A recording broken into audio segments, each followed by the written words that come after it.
my name's Polly. I wasn't that bothered about boys or dating. I used to watch my friends swoon over boys and find it odd. Then this all changed when I met Adrian. He was a senior at high school and a year older than me. He was smart, sporty, funny, and easygoing, and I found him so charming and attractive. Sadly, his parents passed away when he was a kid, and now he lived with his uncle's family. As I knew, his life there was not easy. Needless to say, all the girls went crazy for Adrian. But he didn't like them. He liked me. When he asked me out for a date, I literally had to bite down on my gums to stop myself from squealing out in delight. At first, things were great. We were one of those sickeningly sweet couples that were stuck in our own love bubble. He gave me a lift to school, played with my hair as I tried to sort out my books in my locker out, and walked me to class and kissed me on the cheek before he said, "Miss you millions, Pauls." I didn't have any previous relationships to compare Adrian to, so I presumed this was normal.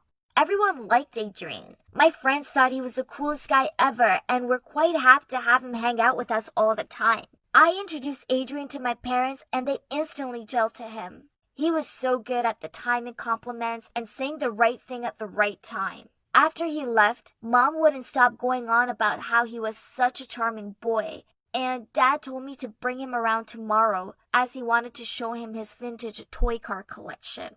As pleased as I was that my parents liked Adrian, it was also kind of annoying. They never spoke about me like they did Adrian. It was like they thought he was the pot of gold at the end of the rainbow, and I was just a lump of coal. Dumb, I know. I was envious of the fact my parents liked my boyfriend.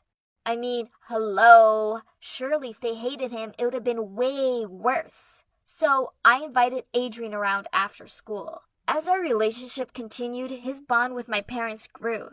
Adrian told my parents about all the inconveniences he had to suffer when he lived with his uncle's family, and that he was trying so hard to move out as soon as he clocked 18 years old and gained independence. My parents felt so sorry for him and told him to come over whenever he wanted. I thought it was just a polite thing to say in that kind of situation, but then he actually stayed at my house far more than he stayed at his. You may be thinking that it's just great because me and him could spend more time with each other, but no. Most of the time, he was around my parents instead of me. And certain things did happen that made me feel uncomfortable, such as the time my parents made me go to bed early so they could watch a horror film with Adrian, as I'm a wuss and hate scary films. Another time I slept in, and when I went downstairs, the house was empty and there was a note on the kitchen table saying they'd all gone out to the zoo. Like, hello, I love the zoo. Why hadn't they asked me? Worse still, they came back later and wouldn't stop going on about their amazing day. I mentioned how this had upset me to Adrian later, and he stroked my hair and told me that he thought I wouldn't want to go. Then he handed me a silver necklace, kissed my hand, and told me that I was his perfect princess. I was so smitten by him that I shoved all my worries to the back of my head and carried on like normal. One Saturday morning, I walked into the kitchen to find Adrian making pancakes with my mom. Okay, so I guess this wasn't so weird, but then he turned to my dad, who was reading his morning paper, and asked, "Dad, do you want blueberries on your pancakes?" At first, I thought I'd misheard him, but then Dad replied, "Yes, son, that'd be grand." I coughed to make my presence known, then sat at the table. Dad just muttered morning to me above his paper, and Mom gave me a half-hearted smile. Mom instructed that Adrian sit down. Then she served him up the biggest pile of pancakes ever. I got a couple of burnt ones. As Mom took Adrian's plate, she ruffled his hair and said, "Would you like any more?" "No thanks, Mom. I'm stuffed." He smiled at her. I scraped my chair back and stormed off. This was way too weird. They were my parents, not his. Things grew weirder between Adrian and my parents. They were always going to shops, restaurants, cinema, and places without me. Well, I might be practicing bass guitar with my band for an event of our school, but they could just arrange the time for me to join as usual, right? But since the day he walked into our lives, they had spent me almost no space and time. On many occasions, when I walked into the room, they all fell silent and acted as if they were hiding something from me. It was just so awkward. I felt like a stranger in my own home, and it was completely uncomfortable. Then, one day, I came home from school early as I had a headache to find Adrian packing bags into my parents' car. It turns out that they were going on vacation without me.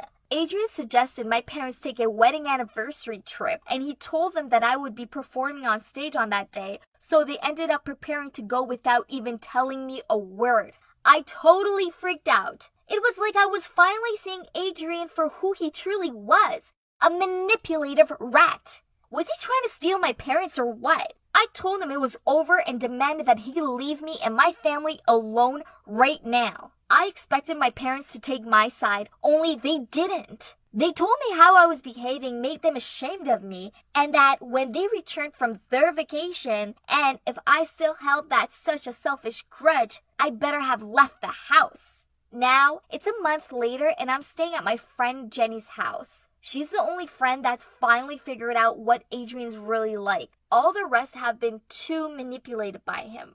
My parents still aren't talking to me, and Adrian's still living in my house. My aunt told me that my parents helped Adrian decorate his own room, which was actually my room.